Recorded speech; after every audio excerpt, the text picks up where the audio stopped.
I fight the RSS ideologically.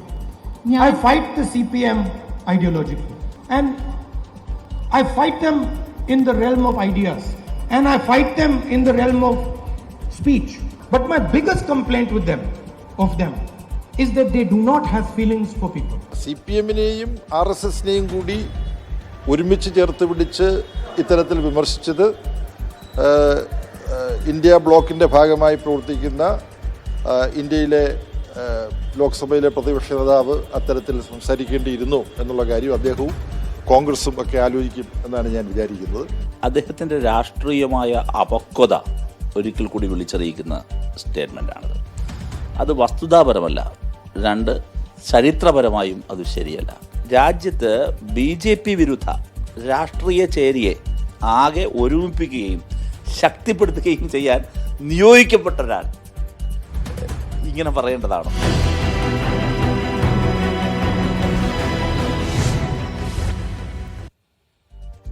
നമസ്കാരം. RSS-നെയും CPM-നെയും താൻ സൈദ്ധാന്തികമായി എതിർക്കുന്നു. രണ്ടുപേർക്കും ജനങ്ങളെക്കുറിച്ച് ചിന്തയില്ല. നിങ്ങൾ രാഷ്ട്രീയത്തിലാണെങ്കിൽ ജനങ്ങൾ എന്ത് ചിന്തിക്കുന്നുവെന്ന് മനസ്സിലാക്കണം. ഉമ്മൻചാണ്ടി അനുസ്മരണ വേദിയിൽ രാഹുൽ ഗാന്ധി പ്രസംഗിച്ചത് ഇങ്ങനെയാണ്: RSS-നെയും CPM-നെയും സൈദ്ധാന്തികമായി എതിർക്കേണ്ട രാഷ്ട്രീയ സാഹചര്യം ഇപ്പോഴുണ്ടോ?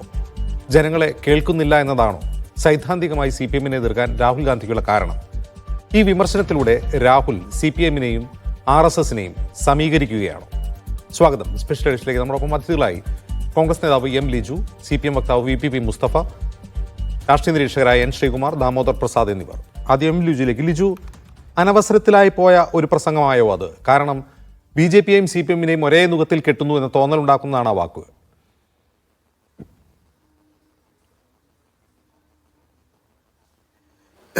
ഒരിക്കലുമല്ല. ഞാൻ ശ്രീ രാഹുൽ ഗാന്ധി നടത്തിയ പ്രസംഗ വേദിയിലുണ്ടായിരുന്ന ഒരാളാണ്. അദ്ദേഹം സംസാരിച്ചത് ശ്രീ ഉമ്മൻചാണ്ടിയുടെ 2ാം അനുസ്മരണ സമ്മേളനത്തിലാണ്.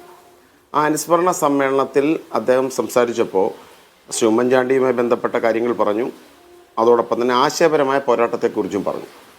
ശ്രീ ഉമ്മൻചാണ്ടിയുമായി ബന്ധപ്പെട്ട് അദ്ദേഹം നടത്തിയൊരു പരാമർശം വളരെ പ്രസക്തമാണ്. അദ്ദേഹം പറഞ്ഞത് ഒരു മുഖ്യമന്ത്രി എന്ന നിലയിൽ, ഒരു രാഷ്ട്രീയ നേതാവ് എന്ന നിലയിലും ഏറ്റവും കുറ്റകരമായ ക്രിമിനൽ വേട്ടയാടലിന് വിധേയനായ വ്യക്തിയാണ് ശ്രീ ഉമ്മൻചാണ്ടി എന്നുള്ളതാണ് അദ്ദേഹത്തിൻ്റെ പ്രസംഗത്തിൽ അദ്ദേഹം പരാമർശിച്ച വളരെ പ്രധാനപ്പെട്ടൊരു കാര്യം. അപ്പോൾ ആശയപരമായ പോരാട്ടത്തെക്കുറിച്ച് പറയുമ്പോൾ നമുക്കറിയാം, രാഹുൽ ഗാന്ധി രാജ്യത്ത് RSS സംഘപരിവാർ രാഷ്ട്രീയത്തിനെതിരായ അതിശക്തമായ ആശയ പോരാട്ടം നടത്തുന്ന ആളാണ്. പക്ഷേ അതോടൊപ്പം തന്നെ അദ്ദേഹം ഇന്ത്യൻ നാഷണൽ കോൺഗ്രസിൻ്റെ നേതാവാണ്. കേരളത്തിൽ ഇന്ത്യൻ കോൺഗ്രസിൻ്റെ ഏറ്റവും പ്രധാനപ്പെട്ട നേതാവായിരുന്ന മുൻ മുഖ്യമന്ത്രിയെ രാഷ്ട്രീയമായി വേട്ടയാടിയ ഒരു പ്രസ്ഥാനത്തിനെതിരെ സംസാരിക്കേണ്ട ഉത്തരവാദിത്വം അദ്ദേഹത്തിനില്ലേ?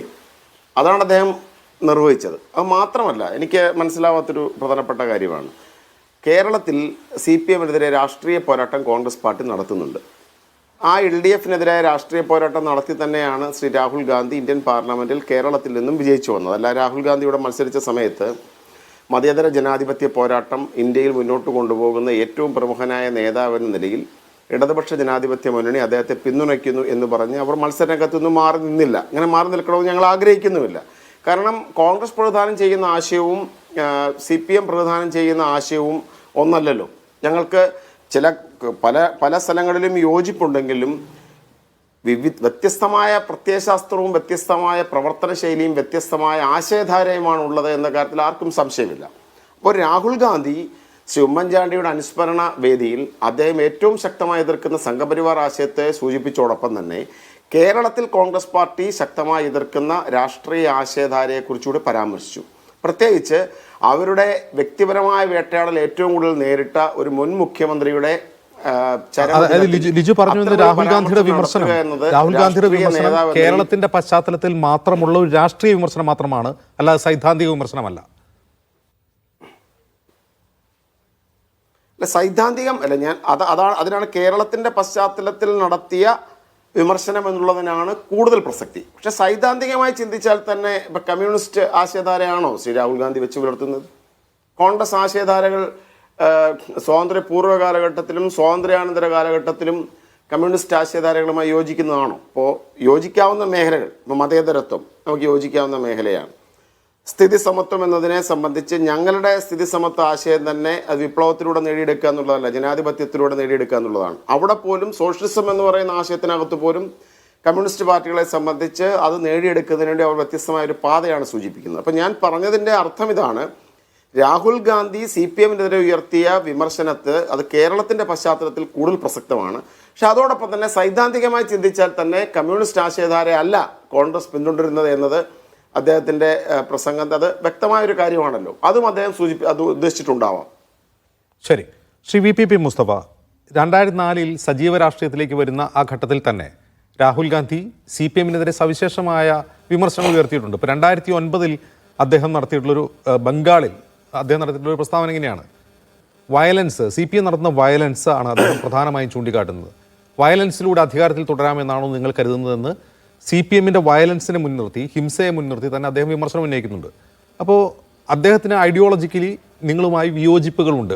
പക്ഷേ ഇന്ത്യ മുന്നണി മോദി അധികാരത്തിൽ വന്നതിന് ശേഷമുള്ള പ്രത്യേക രാഷ്ട്രീയ സാഹചര്യത്തിൽ ഒന്നിക്കാവുന്ന പോയിന്റുകൾ ഒന്നിച്ചിട്ടുണ്ട്. അത് UPA കാലത്തുമുണ്ട്, ഇപ്പോൾ ഇന്ത്യ മുന്നണിയുടെ ഭാഗമായിട്ടുമുണ്ട്. ഇതിനർത്ഥം CPM-നെ വിമർശിക്കാനേ പാടില്ല, സൈദ്ധാന്തികമായി എതിർക്കാൻ പാടില്ല, അങ്ങനെയാണോ? MA ബേബി സഖാവ് പറയുന്നത് ബാലിശമായി പോയി ആ പ്രസംഗമെന്നാണ്.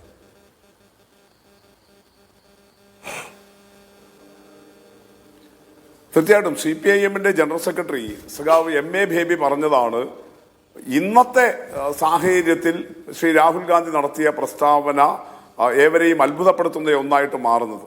അത് അപലപനീയമാണ് എന്ന നിലപാട് CPM സ്വീകരിക്കുന്നത് അതുകൊണ്ടാണ്. നമ്മൾ ഓരോ പ്രസ്താവനയുടെയും ഓരോ നിലപാടുകളുടെയും ഓരോ വിശദീകരണത്തിന്റെയും സാഹചര്യം പരിശോധിച്ചുകൊണ്ടാണല്ലോ അതിനെ വിശകലനം ചെയ്യുന്നത്. അത് നേരത്തെയുള്ള സാഹചര്യത്തെ അല്ലല്ലോ നമ്മളിപ്പോൾ വിലയിരുത്തുക. ഇപ്പോൾ മുസ്ലിം ലീഗ് ചത്ത കുതിരയാണ് എന്ന് പണ്ഡിറ്റ് ജവഹർലാൽ നെഹ്റു പറഞ്ഞിട്ടില്ലേ? അത് ഇവിടെ ഈ കേരളത്തിൽ വന്നിട്ടില്ലേ പറഞ്ഞത്? കോഴിക്കോട് കടപ്പുറത്തെ പൊതുയോഗത്തിലല്ലേ പറഞ്ഞത് മുസ്ലിം ലീഗ് ചത്ത കുതിരയാണ് എന്ന്? ആ മുസ്ലിം ലീഗ് ദീർഘകാലമായി കേരളത്തിൽ അഖിലേന്ത്യാ തലത്തിലും കോൺഗ്രസിന്റെ സഖ്യകക്ഷിയല്ലേ? ഇപ്പോൾ അവരുടെ തോളിലേറിയിട്ടല്ലേ രാഹുൽ ഗാന്ധി ഉൾപ്പെടെ വയനാട്ടിൽ നിന്ന് ജയിച്ചു പോരുന്നത്. അപ്പോൾ അന്ന് പണ്ഡിറ്റ് നെഹ്റു എടുത്ത നിലപാടനുസരിച്ചാണെങ്കിൽ ഈ മുസ്ലിം ലീഗിനെ കൂടെ നടത്താൻ വേണ്ടിയിട്ട് കോൺഗ്രസിന് പറ്റുമോ? ആ മുസ്ലിം ലീഗിന് കോൺഗ്രസിന്റെ കൂടെ പോകാൻ പറ്റുമോ? അപ്പൊ അന്നത്തെ സാഹചര്യം, ഇന്ത്യ വിഭജനത്തിന്റെ കാലം, അന്ന് മുഹമ്മദ് അലി ജിന്നയുടെ ഓൾ ഇന്ത്യ മുസ്ലിം ലീഗിനെതിരെ അത് രാജ്യത്ത് പ്രത്യേകിച്ച് വടക്കേ ഇന്ത്യയിലേക്ക് ഉണ്ടായിട്ടുള്ള അമർഷം നിറഞ്ഞൊരു സാഹചര്യം. അതുകൊണ്ട് ദേശീയ തലത്തിൽ അന്ന് കോൺഗ്രസ് അങ്ങനെ ഒരു നിലപാട് സ്വീകരിച്ചിട്ടുണ്ട്. പിന്നീട് ഇന്ത്യയിൽ സ്വതന്ത്ര ഇന്ത്യയിലെ നിലപാടുകൾ മാറി. അപ്പൊ ഓരോ കോണ്ടെക്സ്റ്റ് ആണല്ലോ നമ്മൾ അതിനെ കാണുക, ഓരോ സന്ദർഭത്തെയാണല്ലോ കാണുക. അപ്പൊ ഇന്നത്തെ സന്ദർഭം ഏതാ? ഇന്ത്യയിലാകെ ഈ നവഫാഷിസ്റ്റ് സാഹചര്യത്തിനെതിരായിട്ടുള്ള വലിയ പ്രതിഷേധങ്ങൾ ഉയർന്നു വരുന്ന ഒരു കാലം. വളരെ വിശാലമായ മുന്നണികൾ രൂപപ്പെടുന്നു. അഭിപ്രായങ്ങൾ 100 കൂട്ടമുണ്ട്. പക്ഷെ യോജിക്കാൻ ഒരു തലമെങ്കിലും ഉണ്ടോ? അങ്ങനെയല്ലേ ഇന്ത്യ കൂട്ടായ്മ നിലവിൽ വന്നിട്ടുള്ളത്. അതിന്റെ അടിസ്ഥാനത്തിലല്ലേ നമുക്ക് ഈ കഴിഞ്ഞ ലോക്സഭാ തെരഞ്ഞെടുപ്പിൽ 2024 ലോക്സഭാ തെരഞ്ഞെടുപ്പിൽ BJP-യുടെ വലിയ മുന്നേറ്റത്തിന് തടയിടാൻ വേണ്ടി കഴിഞ്ഞത്. അവിടെ വളരെ വ്യത്യസ്തമായിട്ടുള്ള CPM-ഉം കോൺഗ്രസും മാത്രമല്ലല്ലോ, ആ ഇന്ത്യ കൂട്ടായ്മ ബ്ലോക്കിലുള്ള 16ഓളം പാർട്ടികൾ വളരെ വ്യത്യസ്തമായ നിലപാടുകളുള്ളതാണ്. ഞാൻ നേരത്തെ പറഞ്ഞ പോലെ വിയോജിപ്പിന്റെ 100 കൂട്ടം സാഹചര്യങ്ങളുണ്ട്. പക്ഷെ യോജിപ്പിന്റെ ഒരേ ഒരു തലം, അത് മോഡി ഭരണകാലത്തെ ഈ നവഫാഷിസത്തെ എതിർക്കുക, അതിനു വേണ്ടിയിട്ടുള്ള നിലപാടുകൾ സ്വീകരിക്കുക. അത്തരമൊരു സാഹചര്യത്തിൽ ഒരൊറ്റ ശ്വാസത്തിൽ, അവിടെയാണ് പ്രശ്നം, ഒരൊറ്റ ശ്വാസത്തിൽ ഞാൻ RSSന്റെ ഐഡിയോളജി എതിർക്കും എന്ന് പറഞ്ഞിട്ട് അതേ ശ്വാസത്തിൽ ഞാൻ CPIM-ന്റെ ഐഡിയോളജിയും എതിർക്കും എന്ന് പറഞ്ഞത് നേരത്തെ ലിജു പറഞ്ഞ സന്ദർഭമാണോ? ഇപ്പോൾ ശ്രീ ഉമ്മൻചാണ്ടിയെ കുറിച്ച് അദ്ദേഹം ആദ്യം ഭംഗിവാക്കുകൾ പറഞ്ഞു, തനിക്ക് ഗുരുസ്ഥാനീയനാണ് എന്നതുൾപ്പെടെ രാഹുൽ ഗാന്ധി അനുസ്മരിക്കുന്നു. ആ സന്ദർഭത്തിൽ അങ്ങനെ ഒരു ബഹുമാന്യനായ ജനകീയ നേതാവിനെ ഈ കേരളത്തിലെ CPIM വേട്ടയാടിയില്ലേ? ഞാൻ അവരുടെ നിലപാടുകളെ എതിർക്കുന്നു എന്ന് പറഞ്ഞാൽ നമുക്ക് മനസ്സിലാക്കാം അത് ലിജു പറഞ്ഞ ഉള്ളടക്കമാണ് എന്ന്. പക്ഷെ അവിടെയല്ലല്ലോ പറഞ്ഞത്. അതെല്ലാം കഴിഞ്ഞിട്ട് RSSനെയും CPM-നെയും സമീകരിച്ച് ഒരൊറ്റ ശ്വാസത്തിൽ ഞാൻ ഈ 2 പാർട്ടികളുടെയും ഐഡിയോളജി എതിർക്കും എന്ന് പറഞ്ഞത് എവിടെയാണ് നേരത്തെ ലിജു പറഞ്ഞ സന്ദർഭമായിട്ട് വരുന്നത്? അങ്ങനെ ഒരു സന്ദർഭമാണോ അത്? ഇനി ലിജു പറഞ്ഞതിൽ തന്നെ ഞാൻ അതിന്റെ മറ്റു വിശദാംശങ്ങളിലേക്ക് പോകുന്നില്ല. CPIM അങ്ങനെ ഒരു വേട്ടയാടലും ഒറ്റ തിരിഞ്ഞ് ഉമ്മൻചാണ്ടിക്കെതിരെ നടത്തിയിട്ടില്ല. ശ്രീ K. മുരളീധരനൊക്കെ DIC രൂപീകരണ യോഗത്തിൽ ഈ ഉമ്മൻചാണ്ടിയെ കുറിച്ച് പ്രസംഗിച്ച കാസറ്റുകൾ ലിജുവിന്റെ കയ്യിലും ഉണ്ടല്ലോ. CPM-ന്റെ ഒരു നേതാവും അങ്ങനെ പറഞ്ഞിട്ടില്ല. എന്നു മാത്രമല്ല, ഉമ്മൻചാണ്ടിയുടെ ആത്മകഥാപരമായ ജീവകഥാപരമായ 2 പുസ്തകങ്ങൾ ഇറങ്ങിയല്ലോ. അതെല്ലാം പ്രതിപാദിക്കുന്ന ഒരു കാര്യമില്ലേ? ഉമ്മൻചാണ്ടിയുടെ കുടുംബവുമായി ബന്ധപ്പെട്ട് ഒരു ആരോപണം ഉയർന്നു വന്ന് അത് CPIM-ന്റെ വേദികളിൽ എത്തിച്ചപ്പോൾ അന്ന് CPIM-ന്റെ സംസ്ഥാന സെക്രട്ടറി ആയിരുന്ന പിണറായി വിജയൻ എടുത്ത നിലപാട്, ഇല്ല, ഞങ്ങൾ ഈ വിഷയത്തെ രാഷ്ട്രീയമായിട്ട് ഏറ്റെടുക്കില്ല, അങ്ങനെ കുടുംബത്തിനകത്തുള്ള വിഷയമൊന്നും രാഷ്ട്രീയത്തിൽ കൊണ്ടുവരേണ്ടതല്ല, ഈ നിലപാട് CPIM എടുത്തിട്ടുണ്ട്. അതിനെ മുസ്തഫ അത് ഒരു സൈദ്ധാന്തിക വിമർശനം എന്ന നിലയിൽ അതിൽ കേരളത്തിൽ രാഷ്ട്രീയം വിടുക, സൈദ്ധാന്തിക വിമർശനം എന്ന നിലയിൽ തന്നെ എടുക്കുക. ഇപ്പോൾ രാഹുൽ ഗാന്ധിക്ക് CPM-നോട് സൈദ്ധാന്തികമായ വിയോജിപ്പ് പുലർത്തിക്കൂടെ, സൈദ്ധാന്തികമായി എതിർത്തുകൂടെ? ഉദാഹരണത്തിന് കോൺഗ്രസ് എന്ന് പറയുന്ന ഒരു സെൻട്രൽ ലെഫ്റ്റ് സോഷ്യലിസ്റ്റ് പാർട്ടിയാണ്, സോഷ്യലിസ്റ്റ് സ്വഭാവമുള്ള ഒരു പാർട്ടിയാണ്. നിങ്ങളാകട്ടെ ഭരണഘടനയിൽ ഒരു കമ്മ്യൂണിസ്റ്റ് മാർക്സിസ്റ്റ് ലെനിനിസ്റ്റ് പാർട്ടിയാണ്. അപ്പോൾ എനിക്ക് അതിനോട് പ്രത്യയശാസ്ത്രപരമായ വിയോജിപ്പുണ്ട് എന്ന് പറയുന്നത് പ്രായോഗിക രാഷ്ട്രീയ സഹകരണത്തിൽ എങ്ങനെയാണ് തടസ്സമാവുക? അത് നിങ്ങൾ ഞാൻ അതാ പറഞ്ഞത്, അതിന് പറയുന്ന ശ്വാസമാണ് പ്രശ്നം. ആ പറയുന്ന സന്ദർഭമാണ് പ്രശ്നം. RSS-ന്റെ ഐഡിയോളജി എതിർക്കും എന്ന് പറഞ്ഞ അതേ ശ്വാസത്തിൽ പറയേണ്ടതാണോ CPIM-ന്റെ ഐഡിയോളജി എതിർക്കും എന്നുള്ളത്? അവിടെയാണ് വ്യത്യാസം. പറയുന്ന സന്ദർഭമാണ്, അതിന്റെ സമീകരണമാണ് പ്രശ്നം. RSS-ന്റെ ഐഡിയോളജിയോട് നിങ്ങൾക്ക് CPIM-ന്റെ ഐഡിയോളജിയെ കണ്ണിയേർക്കാൻ പറ്റുമോ? നിങ്ങൾ നോക്കൂ, ശ്രീലങ്കയിൽ ഇപ്പൊ അധികാരത്തിലിരിക്കുന്ന പാർട്ടി ഏതാ? ജനതാ വിമുക്തി പെരുമേന. അവരുടെ ഐഡിയോളജി ഏതാ? മാർക്സം ലെനിനിസം. ഈ അനുരാഗ് കുമാര സിദ്ധനായക്, ശ്രീലങ്കയുടെ ഇപ്പോഴത്തെ പ്രസിഡന്റ്, ആ മാർക്സിസത്തിൽ വിശ്വസിക്കുന്നയാൾ. ചിലിയിലെ തെരഞ്ഞെടുപ്പിന്റെ വാർത്തകൾ മാധ്യമത്തിലും വന്നല്ലോ. അവിടെ ഇപ്പോ പ്രസിഡന്റ്ഷിപ്പ് തെരഞ്ഞെടുപ്പിലേക്ക് മുന്നിൽ നിൽക്കുന്നത് ചിലിയൻ കമ്മ്യൂണിസ്റ്റ് പാർട്ടിയുടെ നേതാവ് ജാനറ്റ്. നിങ്ങൾ നോക്കൂ, ലോകത്താകെ വലിയ സ്വീകാര്യതയുള്ള ഒരു ഐഡിയോളജിയാണ്. ഈ ഇന്ത്യയിൽ ഇങ്ങനെ ഈ നൃശംസീയമായിട്ടുള്ള വർഗീയതയും വംശീയതയും വളർത്തിയെടുത്ത് അങ്ങേയറ്റം അപകടകരമായ നിലയിൽ ഇന്ത്യയെ ഒരു മതരാഷ്ട്രമാക്കിയെടുക്കാനുള്ള അജണ്ടയുമായിട്ട് പോകുന്ന അത്തരമൊരു RSS-ന്റെ ഫാഷിസ്റ്റ് ഐഡിയോളജിയോട് തുലനം ചെയ്യേണ്ടതാണോ മാർക്സം ലെനിനിസത്തെ, കമ്മ്യൂണിസ്റ്റ് പാർട്ടിയുടെ ഐഡിയോളജിയെ? അപ്പൊ അതാണ് പ്രശ്നം. ഞാൻ അവിടെ പറഞ്ഞത്, അദ്ദേഹം ആ പ്രസംഗത്തിൽ RSS-നെ വിമർശിച്ച് കുറച്ച് കഴിഞ്ഞ് കമ്മ്യൂണിസത്തെയും CPIM-നെയും വിമർശിച്ചാൽ ആളുകൾക്ക് ബോധ്യപ്പെടും. എന്നാൽ ഒരൊറ്റ ശ്വാസത്തിൽ ഇത് പറഞ്ഞു വെക്കുമ്പോൾ രാഹുൽ ഗാന്ധിയെ പോലെ ഇന്ത്യയിലെ ഈ മതനിരപേക്ഷ മുന്നണിക്ക് നേതൃത്വം നൽകേണ്ട, ഇന്ത്യയിലെ പാർലമെന്റിനകത്തെ ലോക്സഭയ്ക്കകത്തെ പ്രതിപക്ഷ നേതാവിന്റെ നിലപാട്, അദ്ദേഹം വെറുമൊരു കോൺഗ്രസ് നേതാവ് മാത്രമല്ലല്ലോ. അവിടെയാണ് പ്രശ്നം. RSS-ന്റെ ഐഡിയോളജിയോട് സമീകരിച്ച് പറയാൻ കഴിയുമോ? അപ്പൊ അതിന്റെ ആർക്കാണ് നിങ്ങൾ ഒരു മാന്യത കൊടുക്കുന്നത്? നിങ്ങൾ RSS-നെയും CPM-ന്റെയും ഐഡിയോളജിയെ ഒരേ പാത്രത്തിലിട്ടാൽ ശ്രീ രാഹുൽ ഗാന്ധി ആരെയാണ് വെള്ളപൂശുന്നത്? അവിടെ BJP-യുടെ ഐഡിയോളജിക്കല്ലേ ഒരു വെള്ളപൂശൽ വരുന്നത്? ശരി, വരാങ്ങയിലേക്ക് ശ്രീ N. ശ്രീകുമാർ, ഇവിടെ നോക്കൂ, രാഹുൽ ഗാന്ധിയുടെ വാക്കുകൾ തന്നെ എടുക്കൂ. ഞാൻ RSS-നെയും CPM-നെയും ഐഡിയോളജിക്കലി സൈദ്ധാന്തികമായി എതിർക്കുന്നു. അതിന് കാരണമൊന്നും അദ്ദേഹം പറയുന്നില്ല. ആ എതിർപ്പിനുള്ള കാരണം വിശദീകരിക്കുകയല്ല. 2 പാർട്ടിയും ജനങ്ങളുടെ ഫീലിങ്സ് മനസ്സിലാക്കുന്നില്ല എന്നാണ് അദ്ദേഹത്തിൻ്റെ പരാതി. ഒരു സൈദ്ധാന്തിക വിമർശനത്തിനുള്ള കാരണമാണോ ജനങ്ങളുടെ ഫീലിങ്സ് മനസ്സിലാക്കുന്നോ ഇല്ലയോ എന്നുള്ള നിരീക്ഷണം? ആ വാചകഘടനയിലും ആ പ്രസംഗത്തിലും എന്തോ ഒരു പ്രശ്നമില്ലേ? നോക്കൂ അജിംസെ, രാഹുൽ ഗാന്ധിയുടെ പ്രസംഗം കൃത്യമായിട്ട് CPM-ന്റെ ജനറൽ സെക്രട്ടറി MA ബേബിയും ഇവിടെ സംസാരിച്ച VPP മുസ്തഫയും കേട്ടിട്ടുണ്ടോ എന്ന് എനിക്ക് സംശയമാണ്. രാഹുൽ ഗാന്ധിയുടെ ഈ അടുത്ത കാലത്ത് നടത്തിയ ഏറ്റവും അക്കാഡമിക് ആയിട്ടുള്ള പ്രസംഗമാണ് അദ്ദേഹം കോട്ടയത്ത് നടത്തിയത്. അദ്ദേഹം എന്താണ് പറഞ്ഞത്? ഒരു വിഷയത്തെ ഉമ്മൻചാണ്ടിയുടെ പ്രായോഗിക രാഷ്ട്രീയ പശ്ചാത്തലത്തിൽ ഊന്നി നിന്നുകൊണ്ട് ഉമ്മൻചാണ്ടിയുടെ ജനങ്ങളുടെ വികാരത്തെ മനസ്സിലാക്കാനുള്ള കഴിവിനെ പ്രോത്സാഹിപ്പിച്ചുകൊണ്ട് അത്തരത്തിൽ രാഷ്ട്രീയക്കാർ ജനങ്ങളുടെ ഉള്ളിലെ അവരുടെ വികാരം മനസ്സിലാക്കണം എന്ന് പറഞ്ഞുകൊണ്ട് അക്കാര്യത്തിലാണ് കമ്മ്യൂണിസ്റ്റ് പാർട്ടിയെയും അതുപോലെ BJP-യെയും RSS-ൻ്റെയും പ്രത്യയശാസ്ത്രപരമായി ഞാൻ എതിർക്കുന്നത് പറഞ്ഞത്. കമ്മ്യൂണിസ്റ്റ് പാർട്ടിയുടെ പ്രത്യയശാസ്ത്രം ഒന്ന്, RSS-ൻ്റെ പ്രത്യയശാസ്ത്രം ഒന്ന്, ഈ 2 എണ്ണത്തിനെ എതിർക്കുന്നു എന്നാണ് പറഞ്ഞത്. അല്ലാണ്ട് കൂട്ടിക്കൊഴിച്ച് എതിർക്കുന്നു എന്നല്ല പറഞ്ഞത്. ആ പ്രസംഗം ഈ അടുത്ത കാലത്ത് രാഹുൽ ഗാന്ധി കേരളത്തിൽ നടത്തിയ ഏറ്റവും സമാനതയായിട്ട് രാഹുൽ ഗാന്ധി ചൂണ്ടിക്കാട്ടുന്ന അവർ ജനങ്ങളുടെ ഫീലിങ്സ് മനസ്സിലാക്കുന്നില്ല എന്നുള്ളതാണ്. അതൊരു ടാഞ്ചിബിൾ ആയിട്ടുള്ള കാര്യമാണോ? ജനങ്ങളുടെ ഫീലിങ്സ് എത്ര അളവിൽ CPM മനസ്സിലാക്കുന്നു, RSS മനസ്സിലാക്കുന്നു എന്നെങ്ങനെയാണ് അളന്ന് പറയുക? തീർച്ചയായിട്ടും. അതായത് ഞാൻ പറഞ്ഞുതരാം, ഇന്ത്യയിലെ രാഷ്ട്രീയ നേതാക്കൾ പൊതുവേ എന്നും അദ്ദേഹം പറഞ്ഞു. അതാ പറഞ്ഞ പ്രസംഗം മുഴുവൻ കേൾക്കണം. ഇന്ത്യയിലെ രാഷ്ട്രീയ നേതാക്കൾക്ക് പൊതുവേ ജനങ്ങളുടെ വികാരം മനസ്സിലാക്കാൻ പറ്റുന്നുണ്ടോ എന്ന ശങ്കയും ഒരു പ്രതിപക്ഷ നേതാവ് എന്ന നിലയിൽ അദ്ദേഹം പങ്കുവച്ചു. അദ്ദേഹം പറഞ്ഞ അക്കാഡമിക് പ്രസംഗമാണെന്ന് പറഞ്ഞത്. വെറുതെ നമ്മളെ രാഷ്ട്രീയം മാത്രം രാഹുൽ ഗാന്ധിയുടെ പ്രസംഗത്തെ കാണരുത്. അവിടെ അദ്ദേഹം ഉമ്മൻചാണ്ടിയെ പശ്ചാത്തലമാക്കി, കൂടുതൽ ഞാൻ വിവരിക്കുന്നില്ല. അവിടെ ഈ CPM ജനറൽ സെക്രട്ടറി പറഞ്ഞ എന്താണ്, രാഹുൽ ഗാന്ധി അങ്ങനെ പറയാൻ പാടില്ല. അജിംസ് ചോദിച്ചല്ലോ പ്രത്യയശാസ്ത്രപരം. ഈ പ്രത്യയശാസ്ത്രപരം എന്ന് പറഞ്ഞാൽ മനുഷ്യ സ്നേഹത്തെക്കുറിച്ച്, മനുഷ്യരുടെ വികാരത്തെ അറിയുന്നതിനെക്കുറിച്ച്.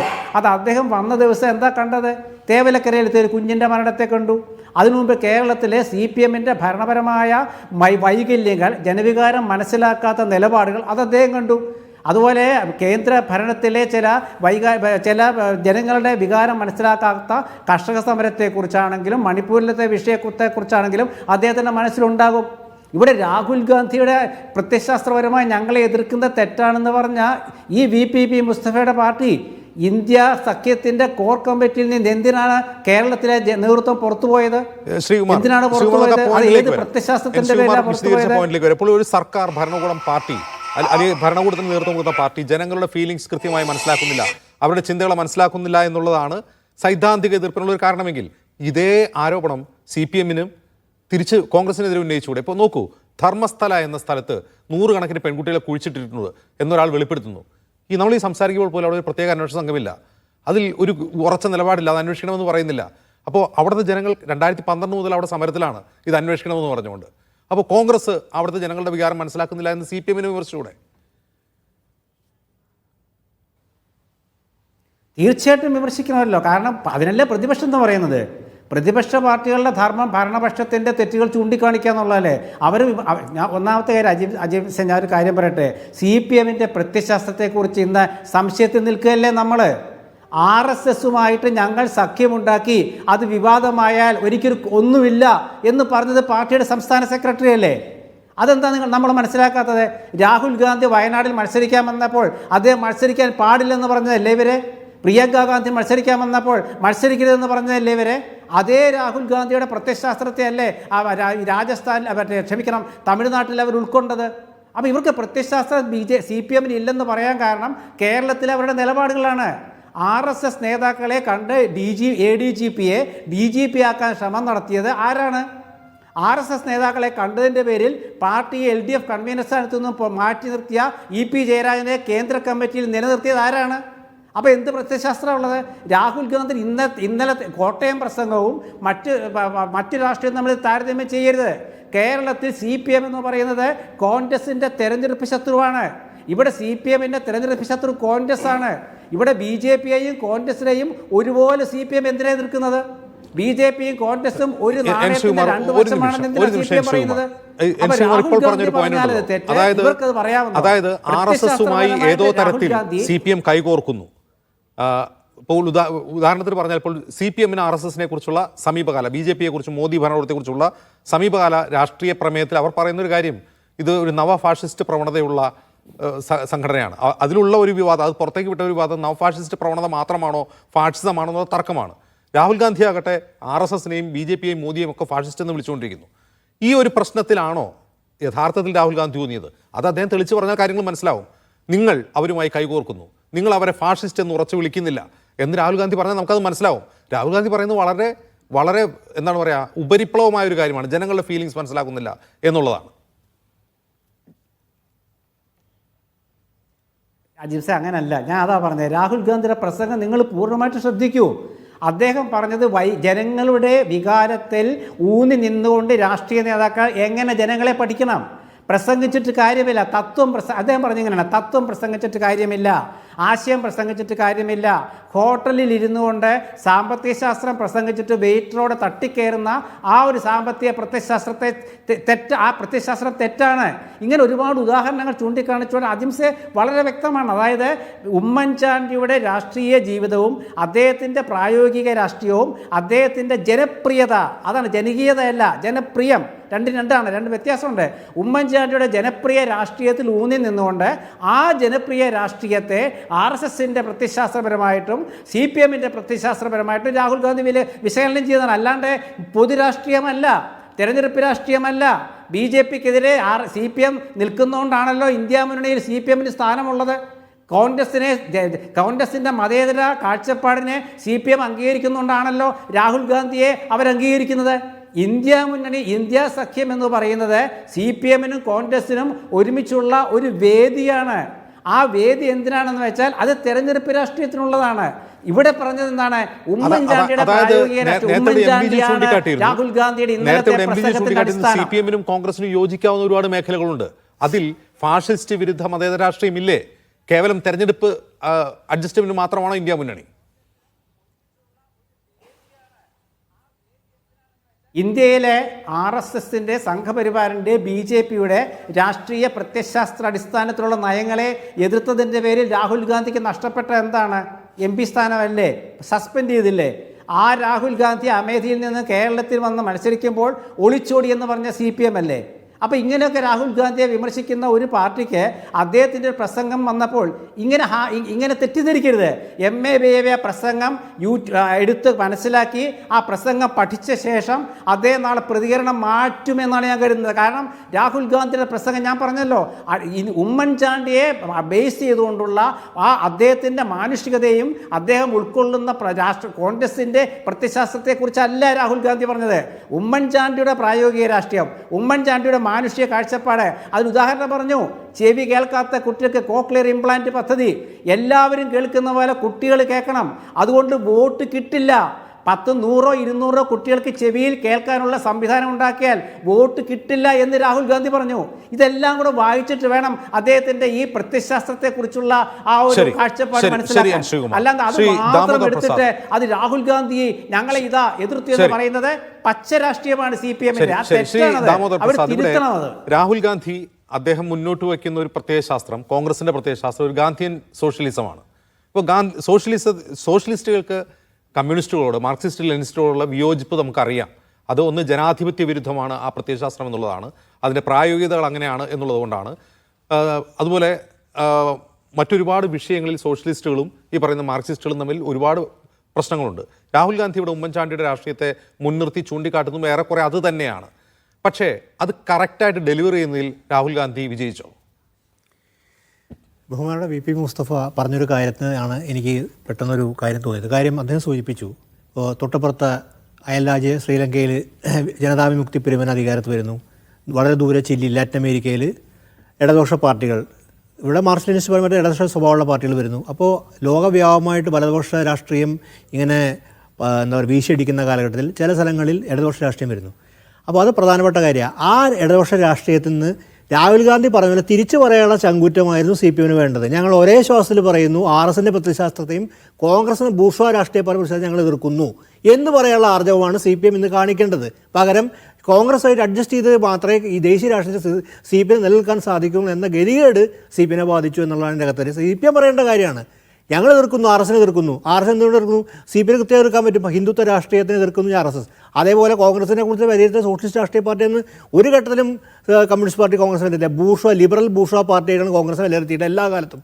മാത്രമല്ല ഇന്ന് ബഹുമാനയുടെ MAV പറയുകയും ചെയ്തു, നവലിബറൽ നയങ്ങൾ ഉദ്ഘാടനം ചെയ്തും തുടങ്ങിയതും നടപ്പാക്കിയതും നരസിംഹറാവു മാത്രമല്ല ഇവർ ഒരു ഘട്ടത്തിൽ പിന്തുണ തന്നെ മൻമോഹൻ സിംഗ് ഗവൺമെൻറ്. അപ്പോൾ ആ നിലയിൽ പ്രത്യയശാസ്ത്രമായിട്ട് വൈരുദ്ധ്യം, ഈ പ്രത്യയശാസ്ത്ര വൈരുദ്ധ്യം ഒരിക്കലും കോൺഗ്രസിൻ്റെ ഒരു മേഖലയായിരുന്നില്ല. കോൺഗ്രസ് പല രാഷ്ട്രീയ പാർട്ടി സഹവർത്തിക്കുകയും ഒരുമിച്ച് പോവുകയും ചെയ്യുന്ന കാര്യം ഒരു ലിബറൽ സ്വഭാവമുള്ള പാർട്ടിയാണ്.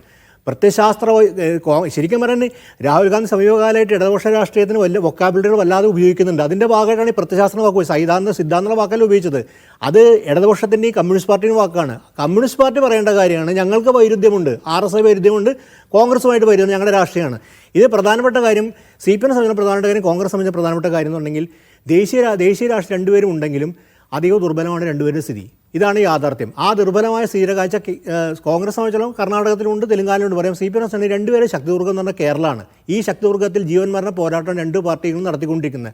അപ്പോൾ ഒരു സെക്യുലർ ക്രെഡൻഷ്യൽസ് കേരളത്തിൻ്റെ രാഷ്ട്രീയ സ്വഭാവം വെച്ചുകൊണ്ട് രണ്ടുപേർക്ക് പരസ്പരം അവരുടെ സെക്യുലർ ക്രെഡൻഷ്യൽസ് ചോദ്യം ചെയ്യുക എന്നുള്ളത് കേരളത്തിനെ സംബന്ധിച്ചോളം, കേരളത്തിൻ്റെ ഡെമോഗ്രാഫിയെ സംബന്ധിച്ചോളം പ്രധാനപ്പെട്ട കാര്യമാണ്. VP മുസ്തഫയും M ലിജുവും ഒക്കെ ഉദ്ദേശിക്കുന്ന കാര്യം ഇതാണ്. അപ്പോൾ കേരളത്തിൻ്റെ രാഷ്ട്രീയത്തിൽ ഈ സെക്യുലർ ക്രെഡൻഷ്യൽസ് പരസ്പരം ആരോപിച്ചുകൊണ്ടും BJP ആയിട്ട് അവർക്ക് പരസ്പരം ഒരു ബന്ധം ആരോപിക്കാൻ അവർ രണ്ടുപേരുടെയും ആവശ്യമാണ്. കാര്യം കേരളത്തിൻ്റെ രാഷ്ട്രീയത്തിൽ അത് ഒരുപക്ഷെ അതിൻ്റെ ഒരു സാധ്യത അതുകൊണ്ടാണ് നിലനിൽക്കുന്നത്. അപ്പോൾ ഇവിടെ പ്രധാനപ്പെട്ട കാര്യം എന്ന് പറയുന്നത്, ഇവിടെ രാഹുൽ ഗാന്ധി ഉന്നയിക്കുന്ന കാര്യം ഈ പ്രായോഗിക അടിസ്ഥാനത്തിലാണ് പറയുന്നത്. കേരളത്തിൽ ശിവരൻ്റെ ഒരു ശക്തിദുർഗമായതുകൊണ്ട് കോൺഗ്രസ് സംബന്ധിച്ചിടത്തോളം ഏറ്റവും ജീവൻ പറഞ്ഞ പോരാട്ടം. കാര്യം CPM ആണെങ്കിൽ 3.0 എന്ന് കാത്തിരിക്കുക, പിണറായി 3.0 എന്ന മുൻനിർത്തിയുടെ പ്രവർത്തനത്തിലാണ്.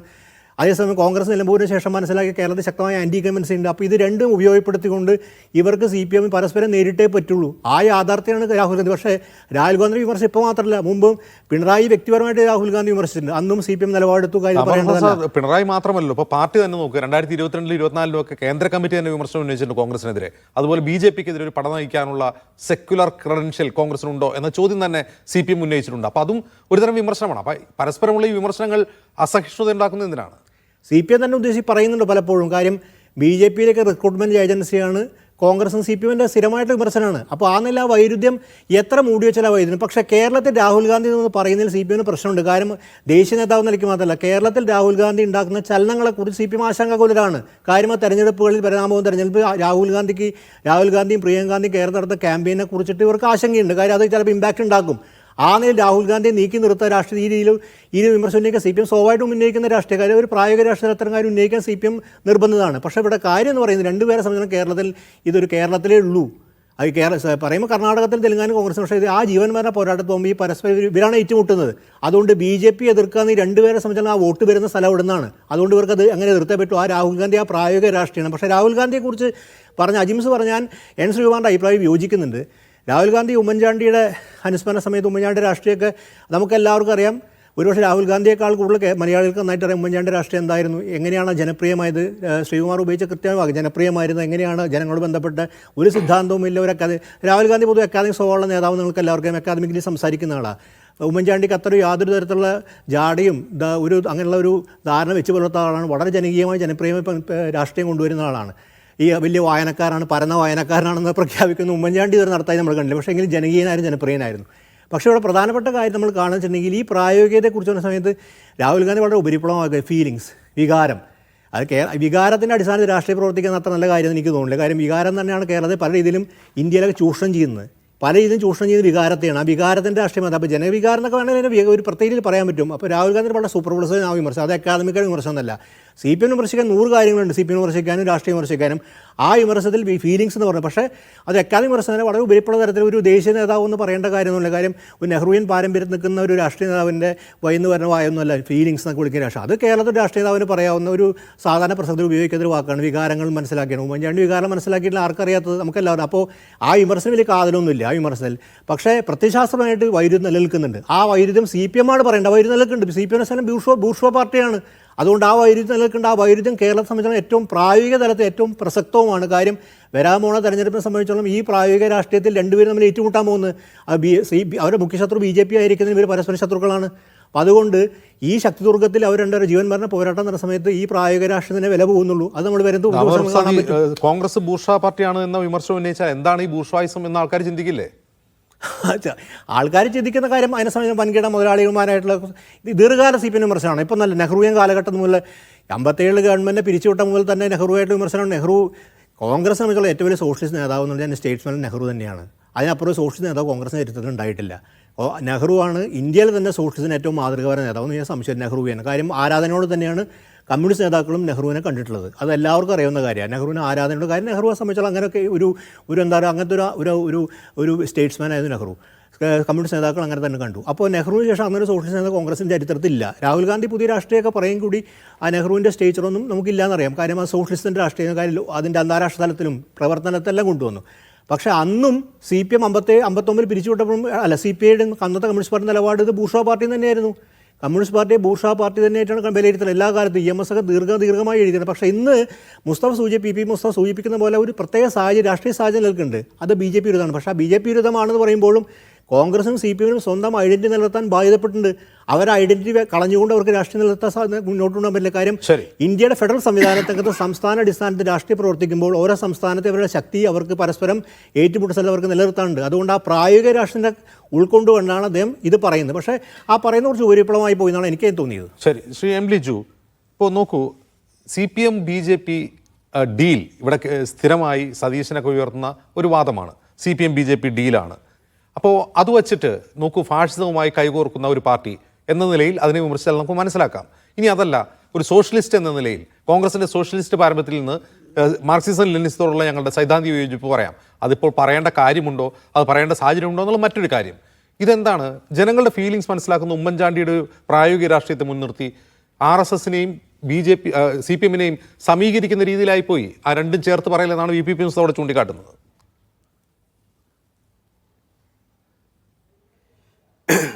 അതൊരു തെറ്റായ നിരീക്ഷണമാണ്. ഒന്ന്, നമുക്ക് എപ്പോഴും പ്രസംഗങ്ങളെയും പരാമർശങ്ങളെയും വിലയിരുത്തേണ്ടത് അതിൻ്റെ സാഹചര്യം കൂടി വിലയിരുത്തിക്കൊണ്ടാണ്. ഇവിടെ ഉമ്മൻചാണ്ടിയുടെ ചരമവാർഷികം, അപ്പോൾ അതിൽ ശ്രീ രാഹുൽ ഗാന്ധിയുടെ പ്രസംഗം തന്നെ ഞാൻ ഓർക്കുന്നു. അദ്ദേഹം തുടങ്ങി വെച്ചത് തന്നെ ഇങ്ങനെയാണ്: 2004 എൻ്റെ രാഷ്ട്രീയ പ്രവർത്തനത്തിൻ്റെ ആരംഭം. ഇപ്പോൾ 21 വർഷങ്ങളായി. എനിക്ക് വലിയ അനുഭവ സമ്പത്ത് ഉണ്ട് എന്ന് ഞാൻ പറയുന്നില്ല. പക്ഷേ എനിക്ക് കുറേ അനുഭവ സമ്പത്ത് ഈ കാലഘട്ടങ്ങളിൽ നേടിയെടുക്കാൻ സാധിച്ചിട്ടുണ്ട്. എന്നിട്ട് അദ്ദേഹം വ്യത്യസ്തമായ ശൈലികളെക്കുറിച്ച് സംസാരിക്കുകയാണ്. വേദിയിൽ വന്ന് സംസാരിക്കുന്ന വ്യക്തികൾ ചിലർ മികച്ച പ്രാസംഗികരായിരിക്കും, ചിലർക്ക് സ്മാർട്ട് ഐഡിയാസ് കാണും. എന്നിട്ട് അദ്ദേഹം പറയുകയാണ്, പക്ഷേ ഇതിനൊക്കെ അപ്പുറത്ത് ജനങ്ങളുടെ മനസ്സിലെ ഉണ്ടാകുന്ന വികാരങ്ങൾ എന്ന് പറയുമ്പോൾ ദുഃഖവും സന്തോഷവും എല്ലാം സ്വന്തം വികാരങ്ങളായി മനസ്സിലാക്കി താതാമ്യം പ്രാപിക്കുക എന്നുള്ളത് അപൂർവമായി മാത്രം രാഷ്ട്രീയ പ്രവർത്തകരിൽ കാണുന്ന ഒന്നാണ്. അതാണ് യഥാർത്ഥ രാഷ്ട്രീയ പ്രവർത്തകൻ്റെ ക്വാളിറ്റി എന്ന് പറഞ്ഞിട്ട് അദ്ദേഹം ശ്രീ ഉമ്മൻചാണ്ടിയുമായിട്ട് അതിനെ കണക്ട് ചെയ്യുകയാണ്. ഉമ്മൻചാണ്ടി അത്തരത്തിൽ മനസ്സിലാക്കുന്ന ഒരാളാണ്. അതിനുശേഷം ആ പ്രസംഗത്തിൽ തന്നെ ഉമ്മൻചാണ്ടിയെ ക്രൂരമായി വ്യക്തിഹത്യ ചെയ്തതിനെക്കുറിച്ച് അദ്ദേഹം പരാമർശിക്കുന്നുണ്ട്. അദ്ദേഹം അത് ക്രിമിനൽ ആക്ട് എന്നാണ് പറയുന്നത്. അപ്പോൾ ഉമ്മൻചാണ്ടി എന്ന് പറയുന്ന വ്യക്തിയുടെ രാഷ്ട്രീയ പ്രവർത്തന ശൈലി, അദ്ദേഹം നേരിട്ട ക്രൂരമായ വ്യക്തിഹത്യ, ആ വ്യക്തിഹത്യ എന്ന് പറയുന്ന പ്രവർത്തന ശൈലി ഇന്ത്യയിൽ RSSൻ്റെ ഏറ്റവും കൂടുതൽ അത് ഏറ്റുവാങ്ങിയിട്ടുള്ള ആളാണ് ശ്രീ രാഹുൽ ഗാന്ധി. അദ്ദേഹത്തെ വ്യക്തിപരമായി ആക്ഷേപിക്കുക, അദ്ദേഹത്തെ പപ്പു എന്ന് വിളിക്കുക, അങ്ങനെ പലതരത്തിൽ ആക്ഷേപിക്കുന്ന ശൈലി. ഇവിടെ ശ്രീ ഉമ്മൻചാണ്ടിക്കെതിരെ CPM പ്രവർത്തിച്ചതും അതേ പ്രവർത്തന ശൈലിയാണ്. സ്വാഭാവികമായിട്ടും ആ ഒരു ശൈലിയോട്, അല്ലെങ്കിൽ അതോടൊപ്പം തന്നെ കേരളം ഭരിച്ചുകൊണ്ടിരിക്കുന്ന ഗവൺമെൻറ്റിനെതിരായിട്ട് ഞങ്ങൾക്ക് ജനവികാരം മനസ്സിലാക്കുന്നില്ല എന്ന കൃത്യമായ നിരീക്ഷണമുണ്ട്. കോൺഗ്രസിൻ്റെ ഏറ്റവും ശക്തനായ ഒരു നേതാവ് നിലയിൽ 2026 നിയമസഭാ തെരഞ്ഞെടുപ്പിൽ CPM-വുമായി മുഖ്യ രാഷ്ട്രീയ പോരാട്ടത്തിന് തയ്യാറെടുക്കുന്ന ഒരു രാഷ്ട്രീയ പാർട്ടിയുടെ നേതാവ് എന്ന നിലയിൽ ശ്രീ രാഹുൽ ഗാന്ധിക്ക് അത് പറയാൻ അവകാശമുണ്ട്. ഒന്ന്, മനുഷ്യനെ ഏറ്റവും ക്രൂരമായ വ്യക്തിഹത്യ ചെയ്യുന്ന പ്രവർത്തന ശൈലി അത് RSSനുമുണ്ട്, CPM-നുണ്ട്. അദ്ദേഹം പറഞ്ഞു കഴിഞ്ഞാൽ അതിനകത്ത് എങ്ങനെ എതിർപ്പ് പറയാൻ സാധിക്കും? അത് വിശാലമായ മതേതര രാഷ്ട്രീയത്തിൻ്റെ കാഴ്ചപ്പാട് വേറെ. ഇവിടെ മത്സരിക്കുന്നില്ലേ? ഇവിടെ ഭാരത് ജോഡോ യാത്ര, ആർക്കാണ് അതിനെ എതിർക്കാൻ സാധിക്കുമായിരുന്നത്? ഭാരത് ജോഡോ യാത്ര ഇന്ത്യയിലെ മുഴുവൻ ജനങ്ങളെ യോജിപ്പിക്കുന്ന ഏറ്റവും ശക്തമായ മതേതര പോരാട്ടമായിരുന്നു. കേരളത്തിൽ വന്നപ്പോൾ CPM സംസ്ഥാന സെക്രട്ടേറിയറ്റ് മെമ്പർ M സ്വരാജ് പറഞ്ഞ എന്താണ്? കണ്ടെയ്നർ യാത്ര എന്നാണ് അതിനെ ആക്ഷേപിച്ചത്. അദ്ദേഹം കയറുന്ന സ്ഥലങ്ങളിൽ ഞാൻ ഓർക്കുന്നു, ഞങ്ങൾ ഭാരത് ജോഡോ യാത്രയുമായിട്ട് പൊയ്ക്കൊണ്ടിരിക്കുമ്പോൾ വഴി വലിയ ബാനർ വെച്ചിരിക്കുകയാണ്, പൊറോട്ടയും കടിയും കഴിച്ചിട്ട് പോവാം, രാഹുൽ ഗാന്ധി ആക്ഷേപിച്ചുകൊണ്ടാണ്. അപ്പോൾ ഇങ്ങനെയൊക്കെ ഈ രാജ്യത്തെ സംഘപരിവാറിനെതിരെ നടന്ന ഏറ്റവും വലിയ പൊളിറ്റിക്കൽ മൂവ്മെൻറ്റിനെ കണ്ടെയ്നർ യാത്ര എന്ന് വിളിച്ച് ആക്ഷേപിച്ചവർ രാഹുൽ ഗാന്ധിയുടെ ഒരു ചെറിയ വിമർശനത്തിൽ എന്തിനാണ് പതറുന്നത്? ഇപ്പം ആശയപരമായി രണ്ട് തരത്തിൽ ചിന്തിക്കുക. ഒന്ന്, കേരളത്തിലെ മുഖ്യ പ്രതിപക്ഷ രാഷ്ട്രീയ പ്രസ്ഥാനത്തിൻ്റെ ദേശീയ നേതാവ് കേരളത്തിൽ വന്ന് സംസാരിക്കുമ്പോൾ അടുത്ത തിരഞ്ഞെടുപ്പ് പോരാട്ടത്തിന് മുന്നോടിയായി നിങ്ങളുടെ ശൈലിയെ വിമർശിച്ചാൽ, നിങ്ങൾ RSSന് പ്രവർത്തന ശൈലിയെ നിങ്ങളെ വിമർശിച്ചാൽ നിങ്ങൾ എന്തിനു ദുഃഖിക്കണം? രണ്ട്, ഇന്ത്യയിലെ ഒരു പ്രത്യയശാസ്ത്രം എന്ന തരത്തിൽ തന്നെ ചിന്തിച്ചാൽ, ഇവിടെ ഇപ്പം രാഷ്ട്രീയ നിരീക്ഷകൻ ശ്രീ ദാമോദർ പ്രസാദ് പറഞ്ഞ കോൺഗ്രസിന് ഐഡിയോളജി ഉണ്ട്. കോൺഗ്രസ് ഐഡിയോളജി കൃത്യമായി കമ്മ്യൂണിസ്റ്റ് ഐഡിയോളജിക്ക് വിരുദ്ധമാണ്. ഞാൻ മഹാത്മജിയുടെ ഒരു പരാമർശം ഓർക്കുകയാണ്. മഹാത്മജി കമ്മ്യൂണിസ്റ്റത്തെക്കുറിച്ച് പറഞ്ഞത് ഇങ്ങനെയാണ്: തലവേദന വന്നു കഴിഞ്ഞാൽ തലവേദന തലവെട്ടിക്കളയുന്നൊരു പ്രത്യയശാസ്ത്രത്തോട് എനിക്ക് യോജിപ്പില്ല എന്ന് ഗാന്ധിജി പറഞ്ഞ് ഞാൻ ഓർക്കുകയാണ്. അപ്പോൾ അങ്ങനെയൊക്കെയുള്ള ആശയപരമായി തന്നെ കമ്മ്യൂണിസത്തോട് കോൺഗ്രസ് പ്രത്യയശാസ്ത്രത്തിന് വിയോജിപ്പുണ്ട്. ഇപ്പോൾ രണ്ട് തരത്തിലെടുത്താലും കൂടുതൽ വിയോജിപ്പ് ഇപ്പോൾ വർത്തമാനകാല പശ്ചാത്തലത്തിൽ RSSൻ്റെ വർഗീയ രാഷ്ട്രീയത്തോട് ഞങ്ങൾക്കുണ്ട് എന്നുകൊണ്ട് മാത്രം കമ്മ്യൂണിസ്റ്റ് പ്രത്യയശാസ്ത്രം ഞങ്ങളുടെ പ്രത്യയശാസ്ത്രമാണെന്ന് പറയാൻ സാധിക്കുമോ? ഇവരുടെ പ്രവർത്തന ശൈലിയാണ് സോഷ്യലിസം നേടിയെടുക്കുന്നതിന്, സ്ഥിതി സമത്വം നേടിയെടുക്കുന്നതിന് ഇവരുദ്ദേശിക്കുന്ന തരത്തിൽ രക്തരൂക്ഷിതമായ ഒരു വിപ്ലവ മാർഗമാണോ ഞങ്ങൾ സ്വീകരിക്കുന്നത്? ഇവരുടെ സാമ്പത്തിക നയങ്ങളാണോ ഞങ്ങളുടെ സാമ്പത്തിക നയം? കൊൽക്കത്ത തീസിസിന്റെ കാലത്ത് ഉപേക്ഷിച്ച ഒരു കാര്യത്തെക്കുറിച്ചാണ് നിങ്ങൾ ഇപ്പോഴും വിമർശിക്കുന്നത്. കൽക്കട്ട തീസിസ് കമ്മ്യൂണിസ്റ്റ് അത് ഞാൻ ചോദിക്കട്ടെ, ലോകത്താകമാനമുള്ള കമ്മ്യൂണിസ്റ്റ് പാർട്ടി, കമ്മ്യൂണിസ്റ്റ് പ്രത്യയശാസ്ത്രത്തിൽ ബലപ്രയോഗം ഒരു അടിസ്ഥാനപരമായ ആശയമല്ലേ? കോൺഗ്രസ് ബലപ്രയോഗത്തെ ഒരു ആശയമായി ഉദ്ദേശിക്കുന്നുണ്ടോ? നിങ്ങൾ കൽക്കട്ട തീസിസൊക്കെ എവിടെ നിൽക്കട്ടെ, കേരളത്തിലെ ടി.പി. ചന്ദ്രശേഖരനെ വെട്ടിക്കൊന്ന കേസിലെ പ്രതികൾക്കുൾപ്പെടെ കേസ് നടത്തുന്ന ഒരു പാർട്ടിയെക്കുറിച്ച് പരസ്യമായിട്ട് കൈയും കാലും വെട്ടും എന്ന് പ്രതിഷേധ പ്രകടനം നടത്തിക്കൊണ്ടിരിക്കുന്ന ഒരു പാർട്ടിയെ സംബന്ധിച്ച്, എല്ലാ രാഷ്ട്രീയ കൊലപാതകങ്ങൾക്കും വേണ്ടി പരസ്യമായി ഫണ്ട് പിരിവ് നടത്തിക്കൊണ്ടിരിക്കുന്ന ഒരു രാഷ്ട്രീയ പാർട്ടിയെ സംബന്ധിച്ച് കൽക്കട്ട തീസി സമയത്ത് അവർ ഉപേക്ഷിച്ചു എന്നൊക്കെ പറയേണ്ട കാര്യമുണ്ടോ? ഞങ്ങൾക്ക് അതിനോട് വിയോജിപ്പുണ്ട്. ഞങ്ങളുടെ നിരവധി മനുഷ്യരെ കൊലപ്പെടുത്തിയ ഒരു രാഷ്ട്രീയ പാർട്ടിയോട് ഞങ്ങളുടെ പാർട്ടി നേതാവ് ഒരു വിയോജിപ്പ് പറഞ്ഞാൽ അതിന് എന്തിനാണ് ഇത്രമാത്രം ആശങ്കപ്പെടുന്നത്? ആശയപരമായി വിയോജിപ്പുണ്ടെന്ന് പറഞ്ഞാൽ തെറ്റൊന്നും തന്നെ ഇല്ല. പക്ഷേ പറഞ്ഞല്ലോ, മുഖ്യ ശത്രു ഏതാണെന്ന് ചോദിച്ചാൽ RSS തന്നെയാണ്. സംഘപരിവാർ രാഷ്ട്രീയത്തിന് നടത്തുന്ന അതിൻ്റെ നൃശംസതകളോട് അത് ഇന്ത്യൻ സോഷ്യൽ ഫാബ്രിക്കിനെ ഉണ്ടാക്കുന്ന ആഘാതങ്ങൾ കണക്കിലെടുക്കുമ്പോൾ കമ്മ്യൂണിസ്റ്റ് പാർട്ടി അതുമായി താരതമ്യം ചെയ്യാൻ പറ്റുന്ന ഒരു പാർട്ടിയല്ല കമ്മ്യൂണിസ്റ്റ് പാർട്ടി. അവരുമായി യോജിക്കാവുന്ന നിരവധി മേഖലകളുണ്ട്. ജനാധിപത്യത്തിൻ്റെ കാര്യത്തിലാണെങ്കിലും മതേതരത്വത്തിൻ്റെ കാര്യത്തിലാണെങ്കിലും അല്ലെങ്കിൽ മനുഷ്യരെ യോജിപ്പിക്കുന്നത്, ഇപ്പോൾ ക്ലാസും കാസ്റ്റുമൊക്കെ അതിലൊക്കെ അഭിപ്രായ വ്യത്യാസമുണ്ടെങ്കിലും യോജിക്കാവുന്ന നിരവധി മേഖലകളുണ്ട്. RSSുമായി ഒരു തരത്തിലും യോജിക്കാൻ കഴിയാത്ത ഒരു ഐഡിയോളജിയുടെയും പാർട്ടിയുടെയും നേതാവ് എന്ന നിലയിൽ ശ്രീ രാഹുൽ ഗാന്ധി അത്തരത്തിൽ CPMനോട് യോജിക്കുന്ന മേഖലകളുണ്ട്. പക്ഷേ എന്നതുകൊണ്ട് കേരളം ഭരിക്കുന്ന ഒരു രാഷ്ട്രീയ പാർട്ടിയെ, പ്രത്യേകിച്ച് ശ്രീ ഉമ്മൻചാണ്ടിയെ പോലെ വേട്ടയാടപ്പെട്ട ഒരു രാഷ്ട്രീയ നേതാവിൻ്റെ ചരമവാർഷികത്തിൽ സംസാരിക്കുമ്പോൾ ആ പാർട്ടിക്കെതിരെ, ആശയത്തിനും ആ പ്രവർത്തന ശൈലിക്കുമെതിരെ സംസാരിക്കാനേ പാടില്ല എന്നൊക്കെ പറയുന്നത് ബാലിശമാണ്. ബേബിയുടെ ഒരു പരാമർശം പോലും ഇതിൽ നടത്തരുതായിരുന്നു എന്നാണ് എൻ്റെ അഭിപ്രായം. ശരി, ഞാൻ മടങ്ങിയ ഒരു അതിഥികളിലേക്ക് വളരെ പെട്ടെന്ന് ഒരു ഇടവേളയ്ക്ക് ശേഷം. അതിഥികളിലെ തിരികെ ശ്രീ VPP മുസ്തഫ, ഇപ്പോൾ നോക്കൂ, ഭാരത് ജോഡോ യാത്ര പോലെ നിങ്ങളും എതിർക്കുന്ന ഒരു രാഷ്ട്രീയ പ്രത്യയശാസ്ത്രത്തോടെ എതിരെ നടക്കുന്ന ഒരു യാത്രയെ എങ്ങനെയാണ് CPM എന്ന പാർട്ടി കേരളത്തിൽ സ്വീകരിച്ചത് എന്നൊരു ഉദാഹരണം ഞാൻ വിളിച്ചു ചൂണ്ടിക്കാട്ടി. കണ്ടെയ്നർ യാത്ര എന്ന് വിളിക്കുക, പൊറോട്ടയും കടിയും കഴിക്കാൻ വരുന്നു എന്ന് പരിഹസിക്കുക. അപ്പോൾ ആ വിമർശനം പോലെ ഒരു വില കുറഞ്ഞത് എന്ന് തോന്നുന്ന വിമർശനം പോലുമല്ല ഇത് കുറെ കൂടി ഐഡിയോളജിക്കലായിട്ടുള്ള ഒരു വിമർശനമാണ്. ആ പരസ്പരം വിമർശിക്കുന്നതല്ലേ ജനാധിപത്യത്തിൽ നല്ലത്? ഒരു മുന്നണിയിൽ തന്നെ രണ്ട് പാർട്ടികൾ പരസ്പരം വിമർശിച്ച് ഒരുമിച്ച് നിൽക്കുന്നത് അത് നല്ലതല്ലേ?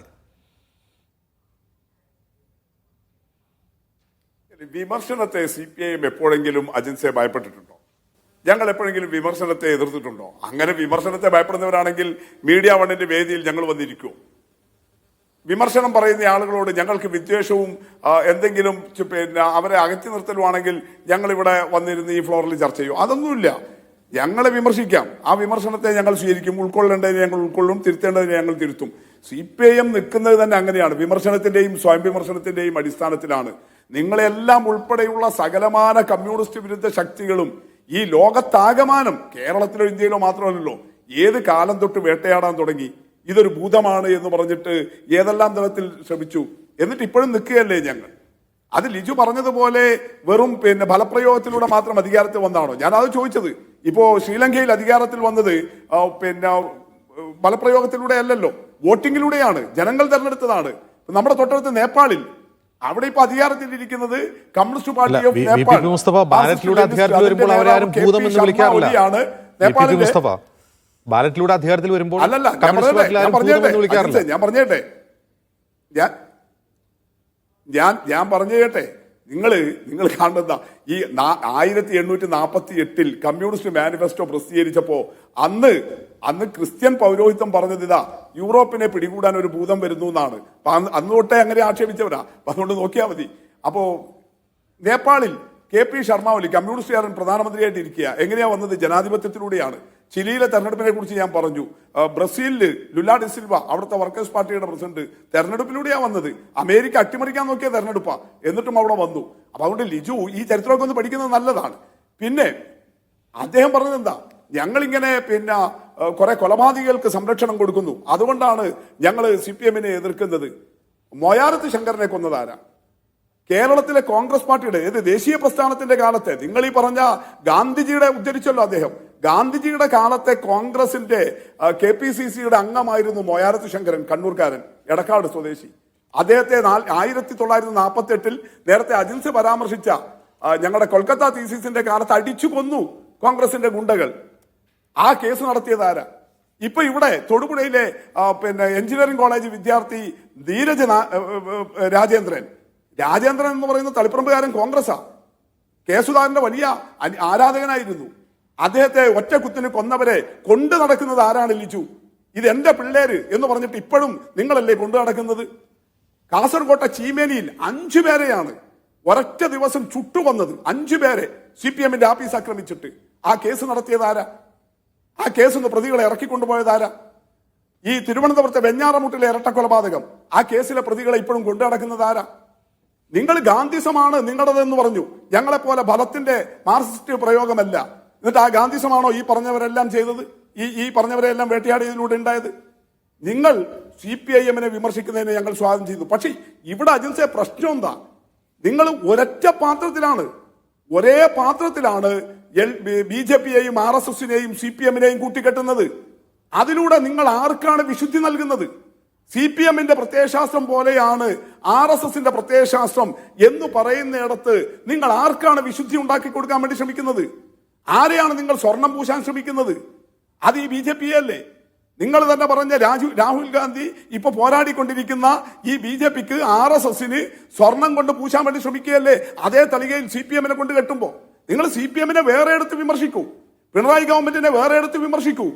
നിങ്ങളിപ്പോ പിന്നെയും ആവർത്തിക്കുന്നത് ഏതാ?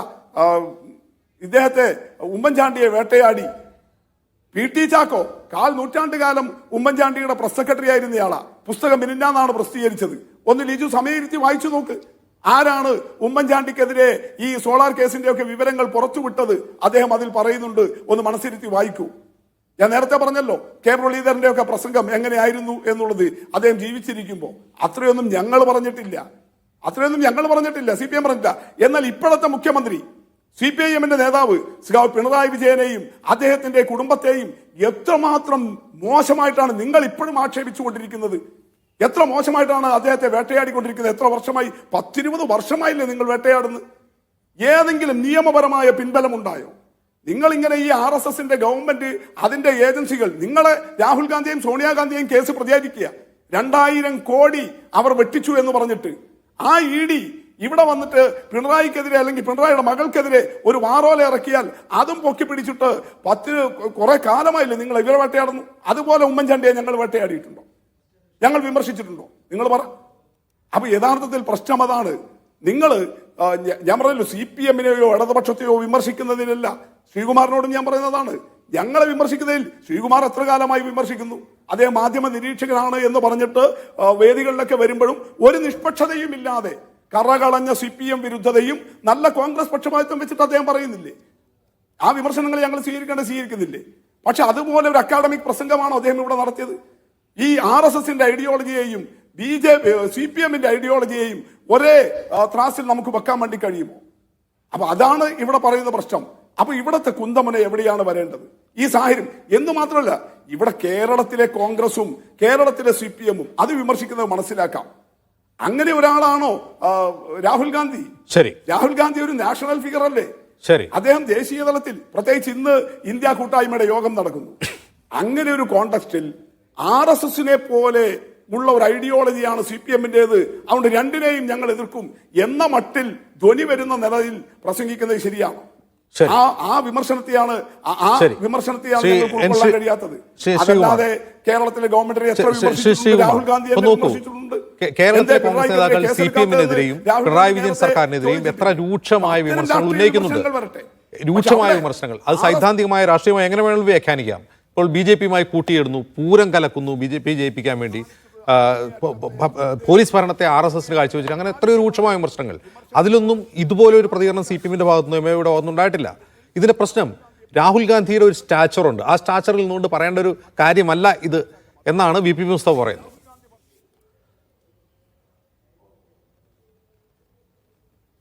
ശ്രീകുമാർ നോക്കൂ അജിംസെ, എത്ര മനോഹരമായൊരു രാഹുൽ ഗാന്ധിയുടെ പ്രസംഗത്തെയാണ് CPM വക്രീകരിക്കുന്നത്. അദ്ദേഹം പറഞ്ഞത് മനുഷ്യത്വപരമായ സമീപനത്തിൽ ഊന്നി നിന്നുകൊണ്ടുള്ള പ്രത്യയശാസ്ത്രത്തെക്കുറിച്ചാണ്. കേരളത്തിലെ ഏറ്റവും ഒടുവിലത്തെ ഉദാഹരണം ആശാ സമരത്തോടുള്ള CPM-ന്റെ നിലപാടെന്താണ്?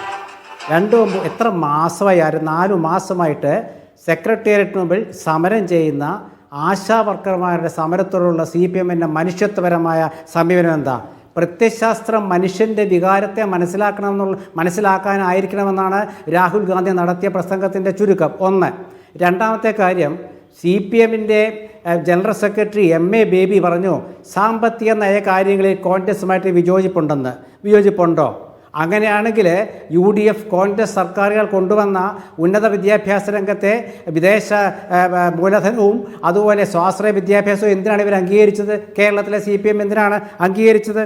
പിന്നെ മറ്റൊരു കാര്യം, കേന്ദ്രത്തിലെ ഫാഷിസ്റ്റ് ഗവൺമെൻറ് അല്ല, ഫാഷിസ്റ്റ് മനോഭാവം വരുന്നതേ ഉള്ളൂ എന്നാണല്ലോ CPM പറയുന്നത്. അവിടെ BJPയുടെ മാധ്യമ നയവും കേരളത്തിലെ മാർക്സിസ്റ്റ് പാർട്ടിയുടെ മാധ്യമ നയവും എന്ത് വ്യത്യാസമുള്ളത്? തിരുവനന്തപുരത്ത് അജിംസിൻ്റെ മീഡിയ വണ്ണിൻ്റെ പ്രതിനിധിക്ക് സെക്രട്ടേറിയറ്റ് കയറാൻ പറ്റുമോ? നിയമസഭാ പ്രസംഗങ്ങൾ റെക്കോർഡ് ചെയ്യാൻ പറ്റുമോ? അപ്പോൾ അവിടെ എന്താണ് ആ നിലപാട്? എന്ത് നിലപാടാണത്? കമ്മ്യൂണിസ്റ്റ് ഗവൺമെൻറ് അല്ലേ മാധ്യമങ്ങളെ ഇവിടെ വിലക്കിട്ട് നിർത്തിയത്? വാർത്ത എഴുതാൻ പാടില്ലെന്ന് പറഞ്ഞാൽ കമ്മ്യൂണിസ്റ്റ് സർക്കാരുകളല്ലേ വാർത്ത എഴുതാൻ പാടില്ലെന്ന് പറഞ്ഞത്?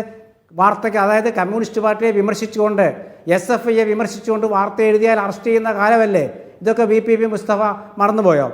അപ്പോൾ എത്ര ഒരു രാഹുൽ ഗാന്ധി പറഞ്ഞ അതിമനോഹരമായ ഒരു പ്രസംഗം എന്ന് പറഞ്ഞാൽ കേട്ട് നോക്കണം ശ്രീ മുസ്തഫ. ആ പ്രസംഗം അദ്ദേഹം ബേസാക്കിയത് എന്താണ്? മനുഷ്യത്വമാണ്.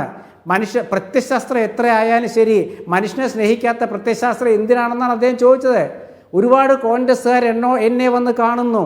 ഞാൻ അവരോട് ചോദിച്ചു, നിങ്ങൾക്ക് ജനങ്ങളുടെ വികാരം മനസ്സിലാക്കാൻ പറ്റുന്നുണ്ടോ എന്ന് ചോദിച്ചിട്ടാണ് ആ പ്രസംഗത്തിൽ രാഹുൽ ഗാന്ധി സംസാരിക്കുന്നത്.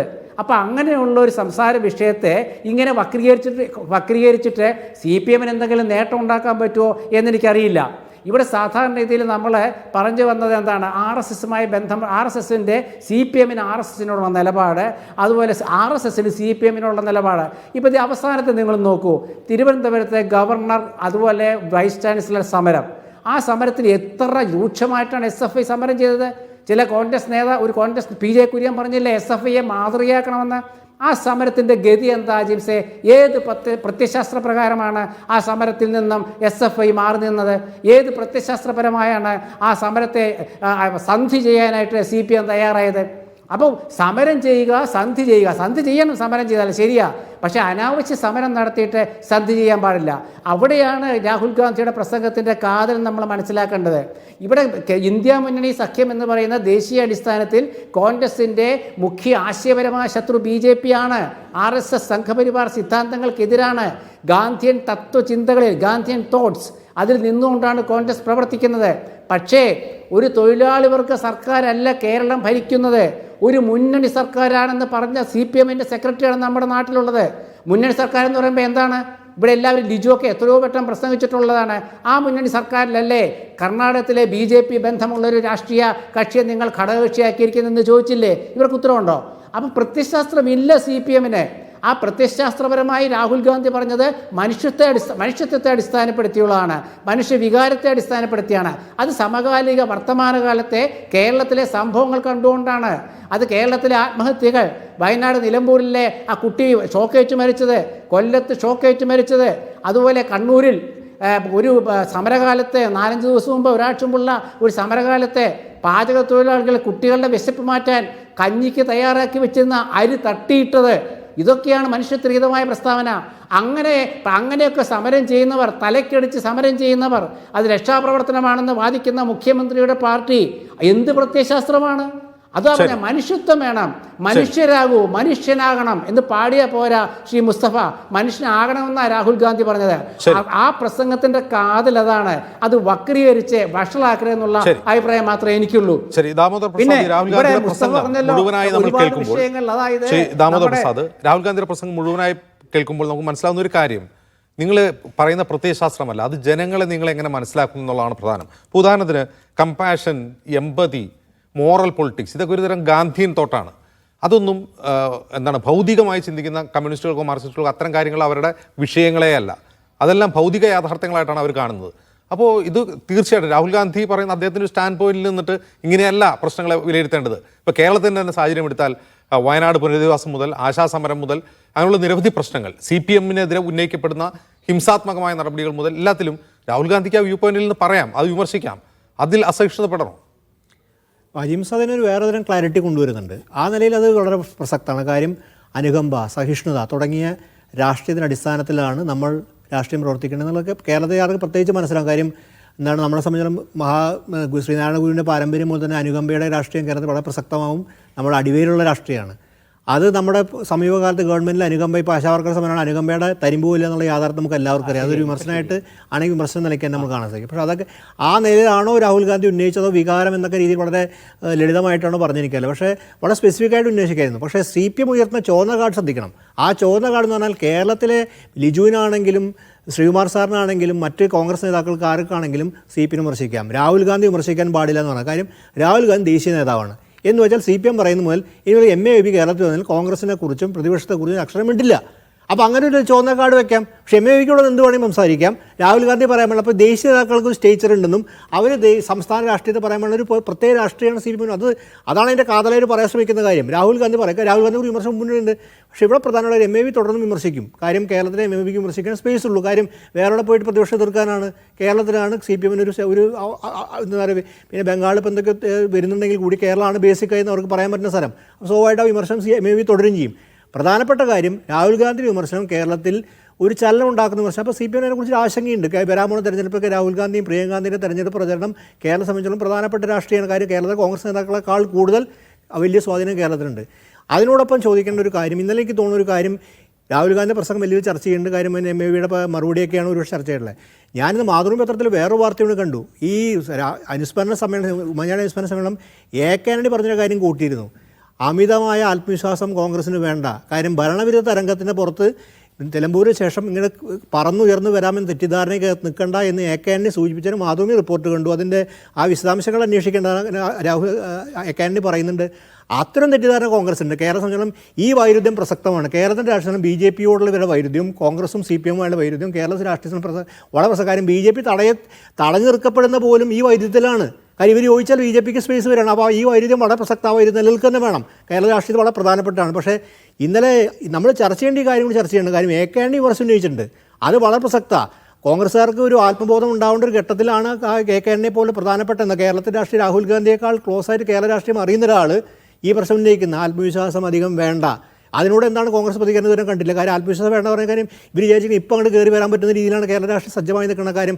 ആശാവർക്കർമാരുടെ സമരം, അതുപോലെ കേരളത്തിലെ ഒരു ഭരണവിരുദ്ധ തരംഗമുണ്ടെന്ന അനുമാനം തുടങ്ങിയനുസരിച്ച്. പക്ഷേ അതൊക്കെ തന്നെ വെള്ളത്തിലാവൂ. കാര്യം പ്രായോഗിക രാഷ്ട്രീയത്തിൽ പ്രായോഗിക രാഷ്ട്രീയ വിദഗ്ധരായിട്ടുള്ള CPM ആണ്. പഴയ CPM ഒന്നല്ല. പ്രായോഗിക രാഷ്ട്രീയ അതിവിദഗ്ധരായിട്ടുള്ള എല്ലാ സെഗ്മെൻറ്റുകളെയും ഏതൊക്കെ അഡ്രസ്സ് ചെയ്യാൻ കഴിവും പ്രാപ്തിയുമുള്ളൊരു CPM ആണ് അധികാരത്തിലുള്ളത്, പ്രത്യേകിച്ച് അതിന് മുഖ്യമന്ത്രി.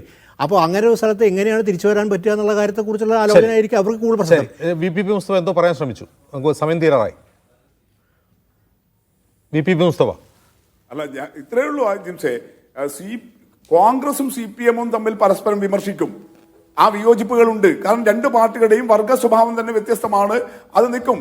ഞാൻ ഊന്നുന്ന പോയിന്റ് എന്താ, ഇപ്പോൾ ജൂൺ 25 ശ്രീ രാഹുൽ ഗാന്ധിയും MABയും എല്ലാം ഒരുമിച്ചിട്ടുണ്ടായിരുന്നത് ബീഹാറിലാണ്. അടിയന്തരാവസ്ഥയുടെ 50ാം വാർഷിക ദിനത്തിൽ ഒരേ വേദിയിലാണ് ബീഹാറിൽ രാഹുൽ ഗാന്ധിയും ബേബി ഉണ്ടായത്. അവിടെ ബേബിയുടെ പ്രസംഗത്തിന്റെ ഒരു ഉദ്ധരണിയും നിങ്ങളെല്ലാം മാധ്യമങ്ങൾ കൊടുത്തു.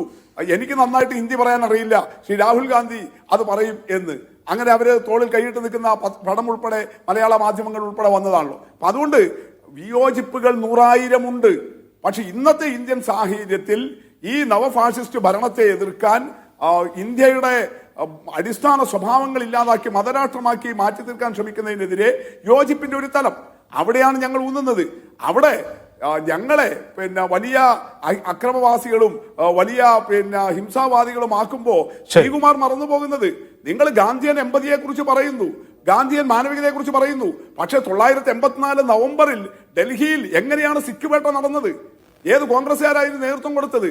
അത് ഗാന്ധിയൻ മാനവികതയുടെ ഭാഗമായിട്ടാണോ? അതുകൊണ്ട് നിങ്ങൾ ഏതെങ്കിലും ഒറ്റപ്പെട്ട സംഭവം എടുത്ത് CPIMും കമ്മ്യൂണിസവും ഒക്കെ ആകെ മാനവികത ഇല്ലാത്തതാണ് എന്നൊന്നും ശ്രീകുമാറിനെ പോലെ ഒരു മാധ്യമ പ്രവർത്തകൻ പഠിക്കുന്ന ഒരാൾ. പക്ഷേ ജനങ്ങൾക്കിടയിൽ പ്രവർത്തിക്കുന്ന നേതാക്കളുടെ എമ്പതി, അത് അവരുടെ എത്തിക്സ്, അവരുടെ മോറൽ പൊളിറ്റിക്സ് ഒക്കെ ജനങ്ങൾക്ക് മനസ്സിലാകുമെന്നുള്ളതാണ്. അത് എത്ര ചർച്ച ചെയ്താലും എത്ര സൈദ്ധാന്തികമായി ചർച്ച ചെയ്താലും ജനങ്ങൾക്ക് ഇതെല്ലാം തിരിച്ചറിയും എന്നുള്ളതും ഗുണകരമായ ഒരു വശമാണ്. നന്ദി Shri VP Mustafa, M Liju, N Sreekumar, Damodar Prasad ഇത്രയും സംസാരിച്ചവരുടെ വേണ്ട.